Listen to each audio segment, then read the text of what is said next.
Há uma frase que diz que existem empresas que são grandes demais para quebrar. E talvez seja esse o caso do Banco Master. Banco este que está sendo adquirido pelo BRB, Banco Regional de Brasília. Nesse vídeo eu vou te explicar por que o anúncio feito pelo BRB que compraria o Banco Master repercutiu muito no mercado financeiro e por que isso tem chamado muito atenção na bolha da Faria Lima aí, porque esse Banco Master cresceu chamando muita atenção já há algum tempo e agora chegou no ápice, aonde tivemos essa notícia. É claro que eu quero analisar nesse vídeo os dados do Banco Master para a gente entender por que o mercado está tão desconfiado disso, mas antes eu já quero começar esse vídeo respondendo uma pergunta que eu recebi aqui mesmo no YouTube e também em outras redes sociais, que é: Thiago, eu sou investidor do Banco Master, eu tenho o CDB deste banco. Eu deveria me preocupar? Resposta curta e objetiva: não, você não precisa se preocupar se você estiver dentro do limite do FGC, que é até R$250 mil. Por quê? Porque o que de pior pode acontecer nessa história toda é esse banco entrar em insolvência e o FGC entrar no jogo para te pagar. É claro que quando a gente faz um investimento, a gente não quer receber do FGC, a gente quer receber do banco. Mas o que eu estou dizendo é que o que de pior pode acontecer é que você vai receber do FGC e não do banco. Mas eu ainda arrisco dizer que é improvável que isso aconteça, dado esse movimento que está acontecendo no mercado. E aí, mais para frente, eu vou explicar para você com mais detalhes isso. Tudo bem? Então, só para deixar você tranquilo e tranquila, essa é a primeira etapa da nossa conversa. Quando a gente fala do FGC, é muito comum as pessoas dizerem algo como: poxa, mas o FGC não tem dinheiro para cobrir todo o passivo bancário, é perigoso e tal. Olha só, vamos ser pragmáticos aqui. Sim, é verdade, o FGC não tem dinheiro para cobrir todo o passivo bancário. Mas é assim que tem de ser. Aliás, é esperado que seja assim. O FGC é um mecanismo de gerenciamento de risco. Não faz nem sentido lógico, nem sentido econômico exigir que o FGC tenha 100% do passivo bancário no seu fundo. Se você quiser entender melhor sobre essa metodologia de gerenciamento de risco, o que o FGC tem, o que não tem, o quanto cobre, o que não cobre, o limite, até onde que o Banco Central colocou regulação nesse processo, deixa aqui nos comentários que a gente pode fazer um vídeo analisando com profundidade o FGC, o seu ativo, o seu passivo, para a gente se aprofundar nisso, tá bom? Então, respondendo a primeira pergunta, e uma pergunta muito importante no âmbito dos investidores é: devo me preocupar? Resposta: não. Na pior das hipóteses, o FGC está aí, ele tem grana para isso, e provavelmente isso não deve acontecer. Mas isso não significa que, olhando os números do Banco Master, Thiago, minha opinião, me parece que tem alguma coisa que não ficou muito clara dentro dessa negociação e talvez seja um típico caso de banco ou empresa grande demais para quebrar.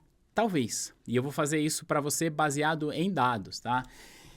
Eu vou compartilhar com você muitas coisas que eu deixei separado aqui no meu computador, mas antes deixa eu só me apresentar. Meu nome é Thiago Feitosa, você está no canal da T2 Educação. Aqui nesse canal eu falo de mercado financeiro, de economia e também falo de carreira nesse mercado. Então, se você trabalha ou deseja trabalhar no mercado financeiro, este canal foi feito para você, porque aqui eu ensino você a passar nas principais certificações, mas além disso, aqui eu ensino você a sair da superfície, aprender o mercado financeiro de verdade, com um estudo de caso como esse, inclusive, tá? Então, se você é novo ou nova, se inscreve por aqui. E ainda que você não trabalhe no mercado financeiro, gosta de investimentos, gosta de economia, aqui também é o teu lugar. Se inscreve aí para não perder nenhum vídeo. Bom, feito toda a introdução, já respondi para você sobre a questão da segurança. Investidor, você não deve se preocupar em relação ao seu valor investido no CDB do Banco Master, porque o FGC está aí, embora. Primeira informação que eu quero compartilhar com você é essa aqui, né? Olha só. Depósitos elegíveis do Banco Master, deixa eu deixar isso aqui, ó. Depósitos elegíveis do Banco Master representariam quase 50% do FGC. O crescimento forte das captações do Master chama a atenção do mercado há anos e acelerou ainda mais no segundo trimestre de 2024. Então, este banco vem crescendo e tem chamado a atenção do mercado e hoje, assumindo que eventualmente o pior aconteça, que eu acho improvável de acontecer, se ele quebrar, ele consumiria 50% do saldo do FGC. Eu posso estar enganado, mas eu não me recordo, ou eu acho que não teve na história do Brasil algum caso de um banco que eventualmente quebrou e levou tanta grana assim do FGC para quitar os clientes, tá? A gente, claro, tem muitos casos de bancos que quebraram e tudo, mas nesse tamanho eu não me recordo ter visto algo parecido, tá? Talvez o Banco Santos ali em 2004 seja nessa linha, mas é incomum, tá? Mas ainda assim, repito, se isso acontecer, o FGC tem grana e tá tudo certo. Agora, por que essa movimentação tem chamado muita atenção do mercado e quem é o Banco Master? Por que isso tem chamado a atenção do mercado? Eu quero compartilhar com você alguns números. Com esses números vai ficar mais fácil você entender quem é esse Banco Master. Só para você ter uma ideia, no ano de 2019, portanto há 5 anos, o valor do patrimônio líquido desse banco era de 219 milhões de reais, ou seja, um banco pequeno, certo? Só que nos últimos 5 anos esse banco cresceu tanto que atualmente o valor do patrimônio líquido dele é quase 5 bilhões de reais. O que significa que em 5 anos esse banco cresceu 20 vezes de tamanho. E honestamente falar sobre isso não é nenhuma ilegalidade, não é imoralidade, não tem absolutamente nada de errado nesse número, tá? Pode ser que seja uma operação em franco crescimento e que alcance essa expansão. Falar só sobre o crescimento dele em si não dá pra gente nenhum insumo pra gente saber se isso é bom ou ruim, a gente precisa entender um pouco mais. Ocorre que isso tem chamado muita atenção do mercado porque esse banco cresceu muito com captação, digamos, bastante agressiva. O que eu quero dizer com captação bastante agressiva? Quer dizer que este banco emitiu bastante CDB para captar dinheiro dos clientes, pagando remunerações muito acima do usual. Então, a gente tem aí casos de CDB do Banco Master pagando 140% do CDI, que é muito acima dos convencionais ali 100, na melhor das hipóteses 110% do CDI. Então, esse banco cresceu muito em passivo, atraindo este capital e usando um holofote de que é seguro, porque o FGC está lá, e de fato é, mas aí acaba que você está vendendo um produto com seguro, né? Que é o tal do FGC. E aí acabou atraindo muitos investidores que optaram por colocar dinheiro nesse CDB, às vezes orientado por assessor, às vezes não, mas o fato é esse. Só que quando a gente fala de um passivo bancário, que é o caso do CDB, a gente precisa se aprofundar um pouco mais. Por quê? O banco pega o seu dinheiro emprestado via CDB ou qualquer outro título para quê? Para emprestar para outra pessoa ou para outra empresa. Isso é o que nós chamamos de intermediação bancária, certo? Intermediação financeira. E se o banco toma emprestado, por exemplo, a 10% ao ano, espera-se que ele vá emprestar para pessoas, para empresas, sei lá, a 20% ao ano, para que assim ele tenha um spread bancário que dentro desse spread ele consiga tirar a sua margem e, portanto, tirar o seu lucro, certo? Então, é importante você, investidor, ter em mente que quando você coloca o seu dinheiro num CDB, seja do Banco Master ou de qualquer instituição, o seu dinheiro não está num cofre guardado ali, crescendo, engordando. Não, o seu dinheiro está na economia, porque o seu dinheiro foi emprestado para alguém, foi emprestado para uma empresa, foi emprestado para seja lá quem for. E aí, a gente precisa entender para quem que o banco está emprestando esse dinheiro. Essa é uma resposta que faz sentido a gente pensar, principalmente se tratando de um banco médio. E aí a gente faz a primeira pergunta, poxa, como é que um banco capta um capital tão caro, pagando 140% do CDI, e ainda tem lucros muito grandes? O que de fato está acontecendo? Para quem que ele está emprestando isso? Então a gente precisa analisar o balanço deste banco, entender os números, aí você vai entender por que muita gente está olhando para isso de uma maneira um pouco desconfiada, tá? Eu já vou mostrar para você. Além disso, tem uma outra informação que a gente precisa olhar, que é o encaixe do fluxo de caixa desse banco. O que eu quero dizer com isso é, imagina que eu, Thiago, pedi dinheiro emprestado para você que está aqui me vendo e disse para você que pagarei você daqui 1 ano, tá? Só que eu peguei o dinheiro que você me emprestou e emprestei para uma outra pessoa e disse para essa outra pessoa, você vai me pagar daqui a 4 anos. Você concorda que é um descasamento de fluxo de caixa aqui? Porque quando você chegar para receber esse dinheiro daqui a 1 ano, esse dinheiro não está comigo. E aí eu tenho que esperar, então há esse descasamento. Então é bom que a gente consiga também analisar esse casamento entre passivos e ativos. Passivo, a dívida do banco, e ativo, o que ele tem para receber no mercado. É bom que a gente analise também esse casamento de fluxo de caixa e como que o banco vem trabalhando para equilibrar isso. E é normal você ter um descasamento aqui, outro lá, mas tendo a capacidade de emissão de dívida, você se vira bem. Feito todo esse preâmbulo para que você possa entender uma estrutura bancária como a gente precisa analisar, A gente vai agora analisar alguns números deste banco para entender aonde é que está o ponto aonde a Faria Lima tem desconfiado, tá bom? Então, eu vou compartilhar aqui com você, isso aqui é a tela que a gente já viu, tá? Eu peguei as informações do próprio balanço deste banco, então tá aqui balanço comercial, balanço consolidado. Nós vamos focar em poucas coisas deste balanço aqui para que você possa entender. Nós vamos começar por essa parte aqui, ó, tá? Nessa parte é a composição da carteira por tipo de operação. Deixa eu ver se eu consigo deixar um pouco maior aqui para você. Agora acho que ficou maior, aí você consegue ver. Então nós temos aqui, ó, empréstimos corporate, que é o banco emprestando para a empresa. Títulos e crédito a receber, tá? Que aqui nesse ponto ele não fala o que é e o seu respectivo valor. Se a gente desce aqui, a gente tem o valor total que ele tem para receber, que significa 22 bilhões de reais é o que ele tem para receber, tá? E se nós olharmos aqui, temos o circulante e o não circulante. O circulante é o que ele tem para receber no curto prazo, 3,5 bilhões de reais destas pessoas e empresas aqui. A primeira informação que me chama a atenção que eu quero que você olhe é para esse primeiro aqui, ó, empréstimos corporate. Empréstimos corporate significa que este banco, como qualquer um ou outro, emprestou dinheiro para grandes empresas. E grandes empresas, você deve imaginar, pagam taxa de juros menores do que você paga no cartão de crédito, certo? Quanto que uma grande empresa aceita pagar de taxa de juros ao tomar dinheiro emprestado do banco? Sendo muito honesto, ela não vai pagar muito mais do que paga a taxa DI, porque no limite essa empresa pode até captar via debenture. Então, vamos pensar assim, ó. Agora o CDI está 14,15. Essa grande empresa, nível corporate, os caras vão pagar assim, sendo muito alto, 20% ao ano nesse cenário, muito mais do que isso, é quase impossível de uma grande empresa aceitar, até porque isso pode tornar o seu negócio inviável.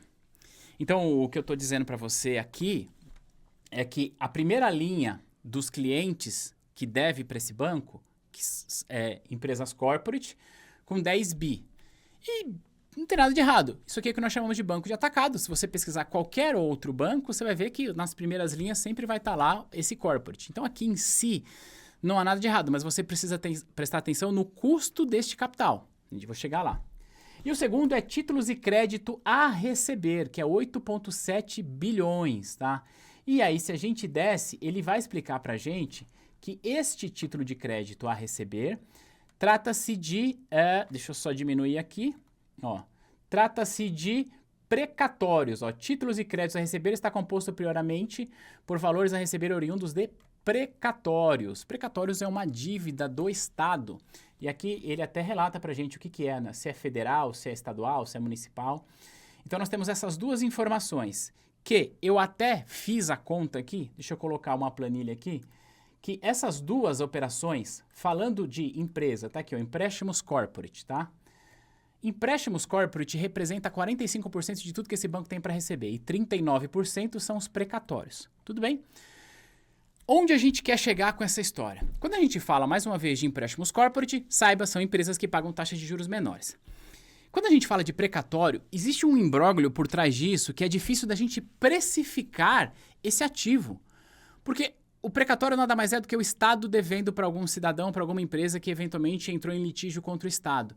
Então isso tem processo judicial, às vezes primeira instância, segunda instância, recorre, não recorre. Então a gente não tem liquidez nesses precatórios e a gente não tem prazo para receber definido. Claro, tem um processo de auditoria ali, mas percebe que isso não traz para a gente transparência em relação ao prazo e a liquidação desses valores a receber.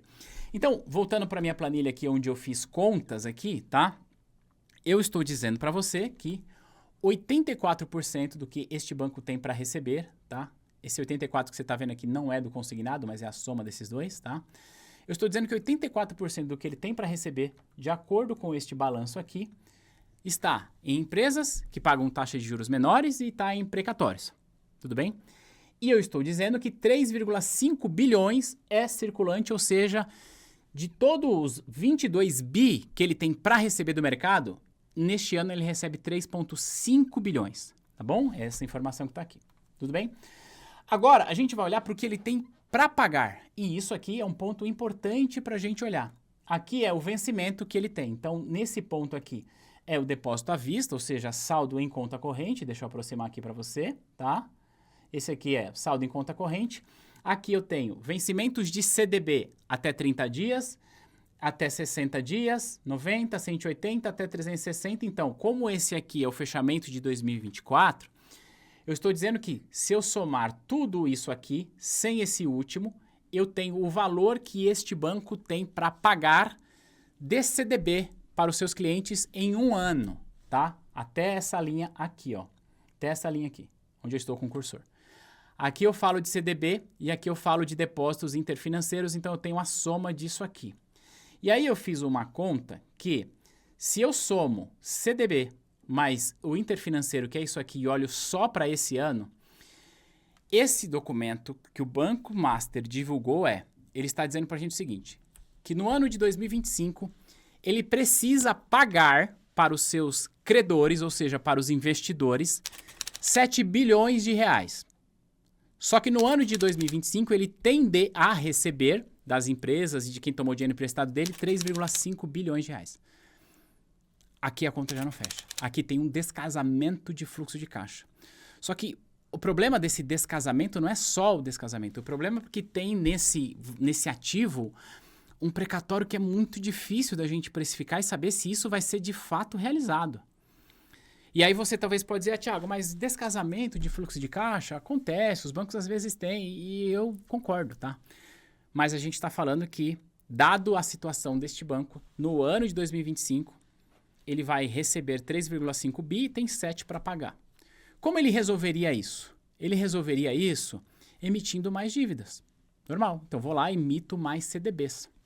Mas, neste mesmo documento aqui, ele trouxe para a gente que os CDBs são emitidos com taxas praticadas em operações pós-fixadas entre 100 e 140 do DI. Isso aqui saiu do balanço do banco.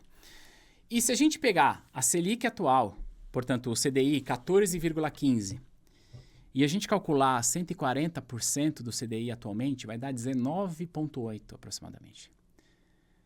Eu estou dizendo para você que o Banco Master ele tem um custo de dívida de quase 20% ao ano. E eu estou dizendo, ou eu não, né? O balanço patrimonial deste banco está dizendo que o principal cliente dele que deve é empresas grandes, que estas empresas a gente sabe pagam taxa de juros menores.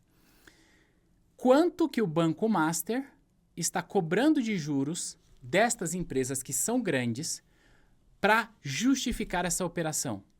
Vou repetir a pergunta. Quanto que o Banco Master está cobrando de juros no empréstimo para essas empresas para justificar ele pagar quase 20% de juros ao ano para captar dinheiro via CDB? Eu não sei. Porque, mais uma vez, uma empresa grande não vai pagar tanto de juros porque isso pode tornar o seu negócio inviável. E claro que aqui tem informações que eu desconheço e que pode ser que a operação esteja completamente redonda e está tudo certo. Mas esse custo de captação do banco chama muito atenção porque é muito acima do mercado e o destino desse recurso, que é precatório, que a gente não consegue precificar, e, além do mais, emprestando com uma margem muito apertada, chama a atenção do mercado. Será que essa operação se sustenta? Então, é por isso que o mercado tem olhado de maneira desconfiada para essa transação, tá bom? Só que não para por aí. Como eu disse para você, o crescimento desse banco tem chamado muita atenção do mercado, principalmente pelo custo de captação que ele vem tendo.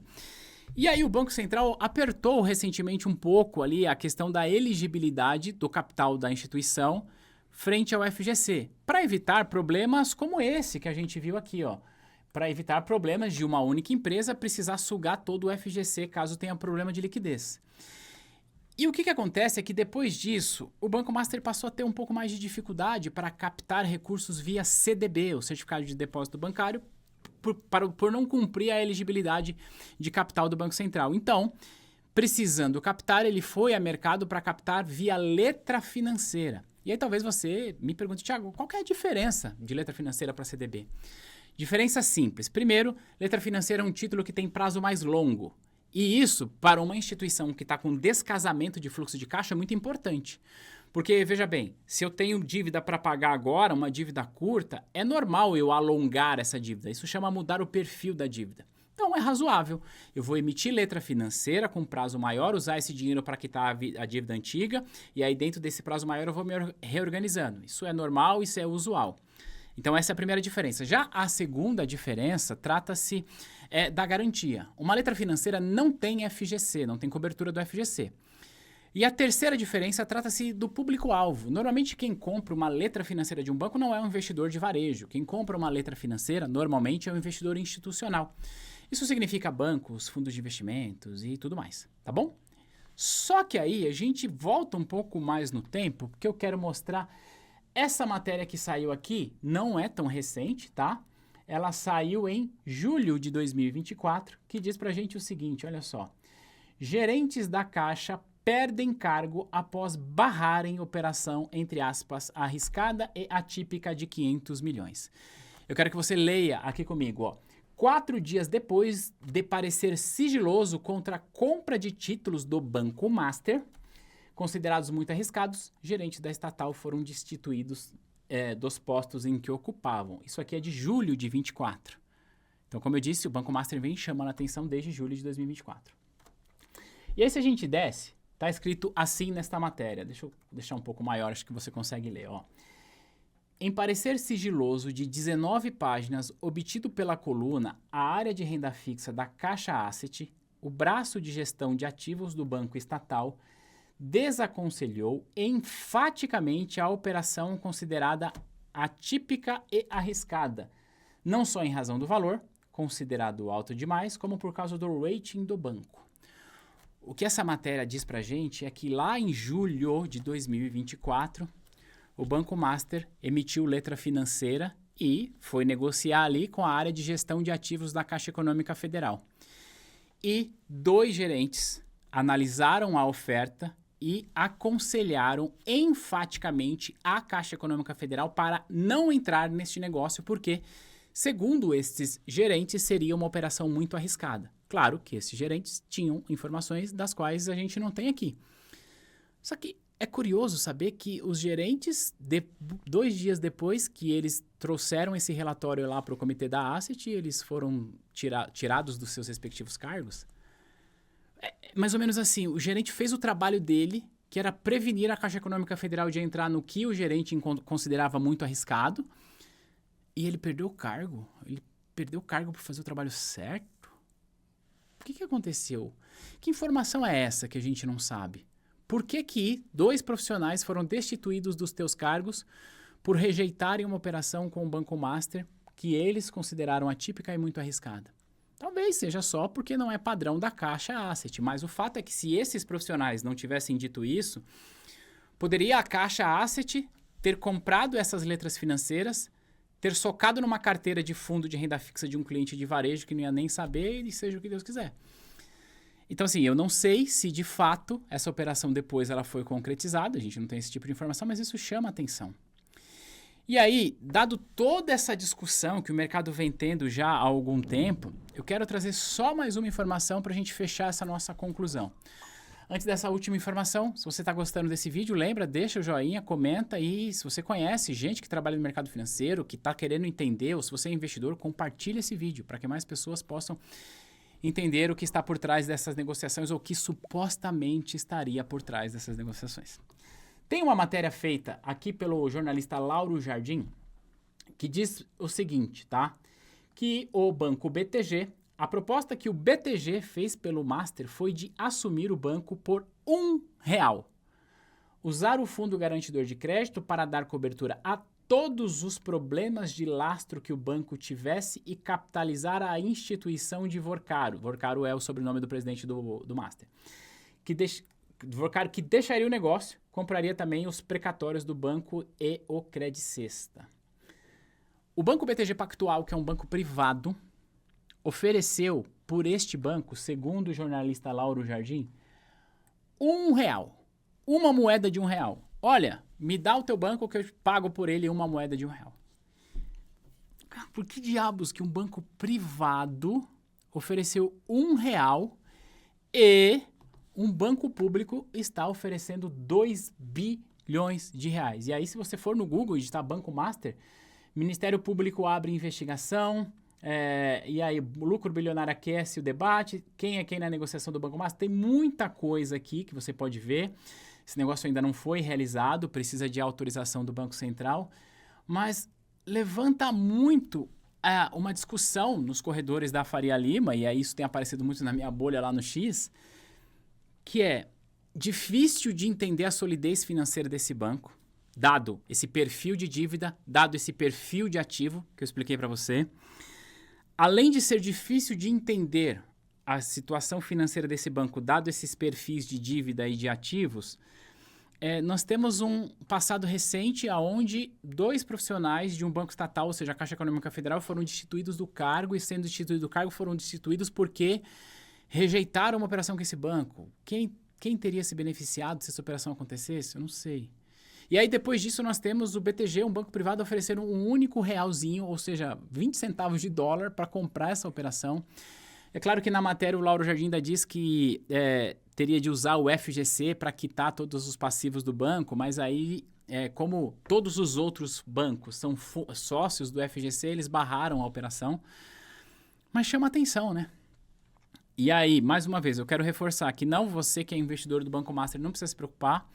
O FGC eventualmente vai cobrir se alguma coisa acontecer, mas honestamente não me parece ser o caso de acontecer. Me parece ser mais provável que se realmente tiver um problema de insolvência desse banco, que o Banco Central entre no mercado para que tenhamos, portanto, uma intervenção nessa instituição, se for o caso, tá? Eu nem posso afirmar que é isso. Talvez o Banco Central até aprove essa transação feita com o BRB, mas levanta muito esse questionamento. Porque um banco privado oferece R$1 e um banco público oferece 2 ponto alguma coisa de bilhões de reais pela mesma operação. Quem que paga essa conta?